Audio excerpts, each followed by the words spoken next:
মাত্র 5 মিনিটে বানিয়ে ফেলুন একদম সফট আর স্পঞ্জি হেলদি নাস্তা। কোনো তেল নেই, ময়দাও নেই, তবুও এত টেস্টি, দেখলে অবাক হয়ে যাবেন।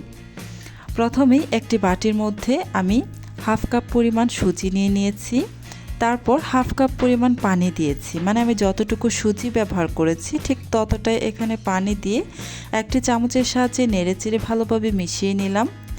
এখন এটাকে ঢেকে রেখে দিব প্রায় 10 মিনিটের মতো। ফিরে আসছি 10 মিনিট পর। এই তো 10 মিনিট পর আমি ঢাকাটা উঠিয়ে নিচ্ছি। সুজিটা কিন্তু একদমই নরম হয়ে গিয়েছে, মানে সফট হয়ে গিয়েছে। চামচের সাহায্যে একটু নেড়ে নিচ্ছি। আপনারা চাইলে আরও একটু বেশি সময় ধরেও সুজিটা ভিজিয়ে রাখতে পারেন, তবে 10 মিনিটের মতো ভিজিয়ে রাখলেই এনাফ। এবার আমি যতটুকু সুজি নিয়েছিলাম ঠিক ততটাই চাউলের গুঁড়া নিয়ে নিচ্ছি। সমপরিমাণ চাউলের গুঁড়া দিয়ে দিলাম, এটা আমার শুকনো চাউলের গুঁড়া। এবার এখানে 2 টেবিল চামচ পরিমাণ চিনি দিয়ে দিচ্ছি।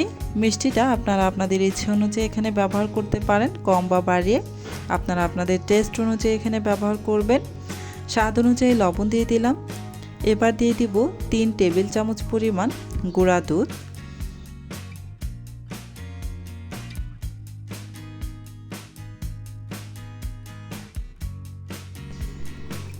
এবার ভালোভাবে একটু নেড়ে মিশিয়ে নিচ্ছি। এখানে আমার আরও পানি ব্যবহার করতে হবে, সেটা আমি একটু পরে ব্যবহার করব। প্রথমে একটু মিশিয়ে নিব।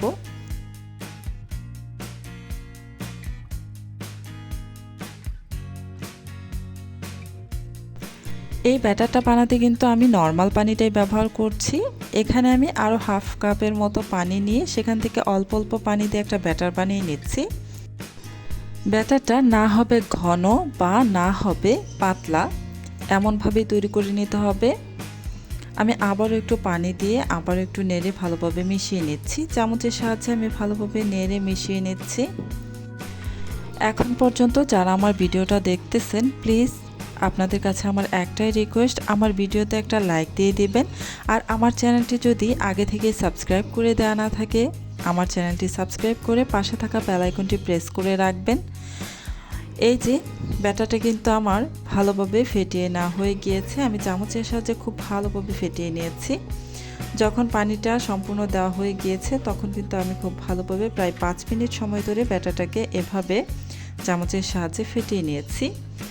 এভাবে 5 মিনিট সময় ধরে যদি ব্যাটারটাকে ফেটিয়ে নেন তাহলে কিন্তু এই নাস্তাটা একদমই স্পঞ্জি হবে আর অসংখ্য ছিদ্রযুক্ত হবে।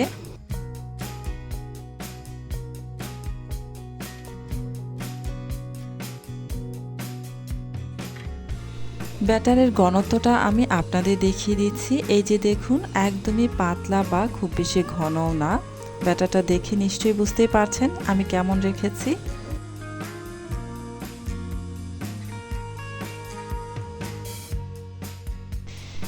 এখান থেকে আমি কিছুটা ব্যাটার একটি ছোট বাটির মধ্যে ঢেলে নিব, এতে করে আমার নাস্তাগুলো বানাতে বেশ সুবিধা হবে। আপনারা চাইলে একটি গোল চামচের সাহায্যে এই ব্যাটারটাকে কিন্তু দিয়ে নাস্তাটা বানাতে পারেন, তবে আমি একটি বাটির মধ্যে ঢেলে নিচ্ছি, আমার এভাবে একটু সুবিধা হবে।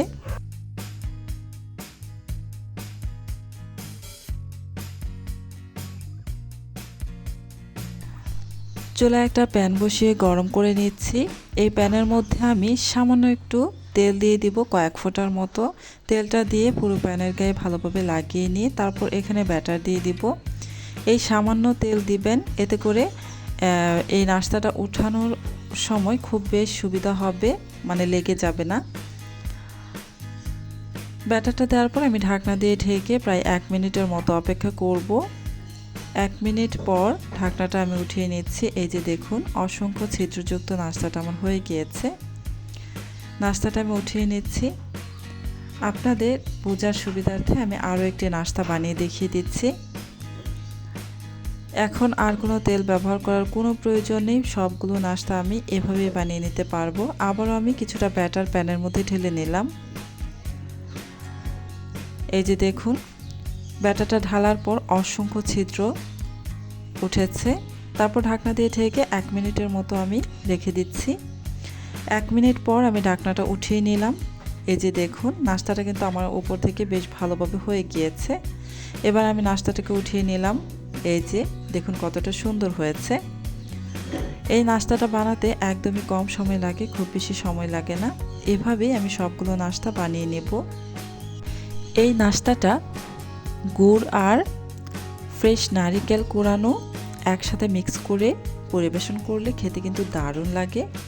দেখলেন তো কত সহজে আর অল্প সময়ে আমরা বানিয়ে ফেললাম একদম সফট, স্পঞ্জি আর হেলদি নাস্তা। কোনো তেল নেই, ময়দা নেই, তবুও টেস্টি একদম দারুণ। আপনারা অবশ্যই বাড়িতে একবার ট্রাই করে দেখবেন, আর বানালে কেমন হয়েছে কমেন্ট করে আমাকে জানাবেন। আমি কিন্তু সবার কমেন্ট পড়ি। ভিডিওটা ভালো লাগলে অবশ্যই একটা লাইক দিন, আপনার বন্ধুদের সাথে শেয়ার করুন। আর এমন সহজ, হেলদি আর ইউনিক রেসিপি প্রতিদিন পেতে আমার চ্যানেলটা এখনই সাবস্ক্রাইব করে পাশের বেল আইকনটা অন করে দিন। আপনাদের সাপোর্টই আমার সবচেয়ে বড় শক্তি। ধন্যবাদ সবাইকে।